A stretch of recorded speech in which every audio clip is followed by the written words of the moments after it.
years na pang 151 ata.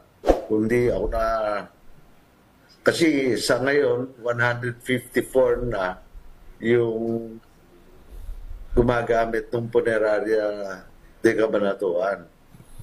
Ma-average tayo ng 4 hanggang 5 na natutulungan araw-araw hinggil doon sa mga dyan sa mga mahihirap nating kababayan na dapat sila ay ating tulungan.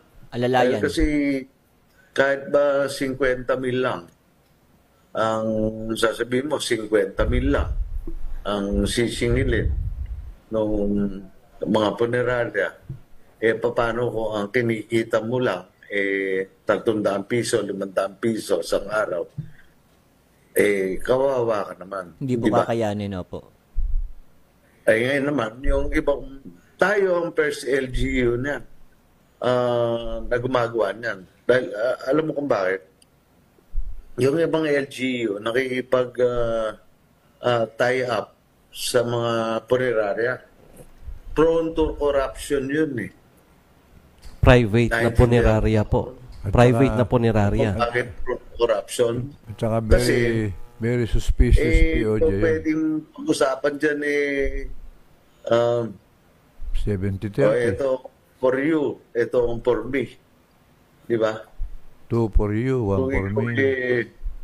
Kung ikaw bibigyan ng ang isang LGU ay makikipag tie up sa isang local na punerarya. Pagbibintangan pa yung mayor o yung governor o yung congressman o kung sino man na konsyal na kumikita pa Dahil kasi pagka hindi talagang galing doon sa pera ng taong bayan, ang sasabihin ng iba, pinagtubuan pa yung casket na yan rito, mahirap nila sabihin na ito pinagtubuan pa. Yun ang punto ron Dahil kasi wala itong bahid ng korupsyon dahil bibilin mo ng maayos yung mga metal casket na yan at walang patong mong bibilin at yung mga ganyang metal casket, yung iba 80 mil kung singilin, yun pala ang halaga lang konti. Yun ang sinasabi ko. Yun ang aking punto at yun ang mga natutunan nila Mayora Maika. Kaya lahat ng embalsamador natin mga registered nurse at nagpapasalamat tayo sa Arlington Funeral Homes dahil sila ang nagturo doon sa mga yan. Dahil hindi po pwedeng maging embalsamador ka nang wala kang lisensya na manggagaling sa Department of Health. At hindi ka pwedeng mag-operate ng isang funeral parlor nang wala kang lisensya rin ng Department of Health. Di ba ninyo? Opo, tama po yun. Kaya po nung nagpa-train po si Mayora at yung na-train po natin ay nag-exam, sila po ay nakapasa. At POJ, sa ganda po ng programang Punerarya de Cabanatuan, posible po ba in the future maging punerarya de ikatlong distrito? Masyado naman ko na yan. Since kayo po ay congressman na ng ikatlong distrito. Ang gagawin ko lamang yung pondo ng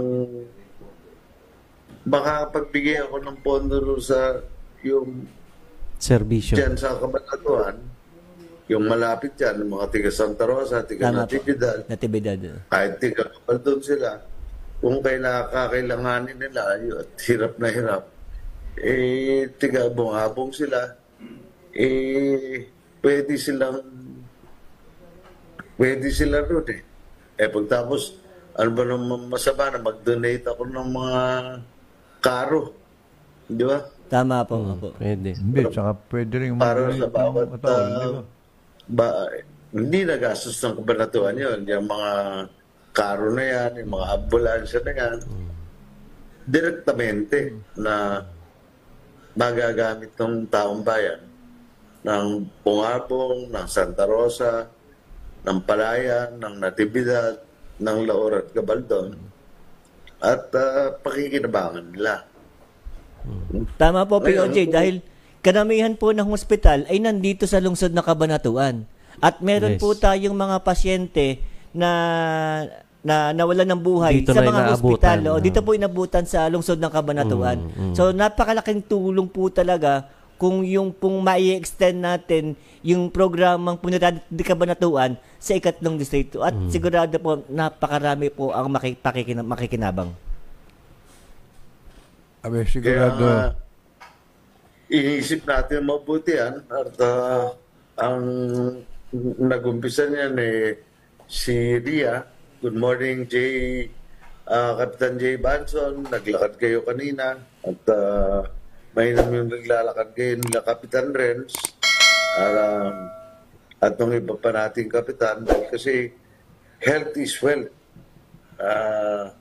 Magandang umaga sa lahat mga kapitan ng Cabanatuan na nakikinig sa mga konsehal ng Cabanatuan at kapitan konsyal ng 3rd District at mga kasama natin lahat sa 3rd District na nanalo man o natalo sa nakaraang eleksyon.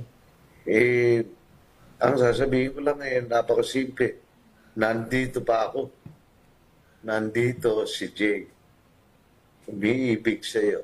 Di ba, Sidney? Nandito si Jay. Dito si Jay, Sa'yo. umiibig sa inyo.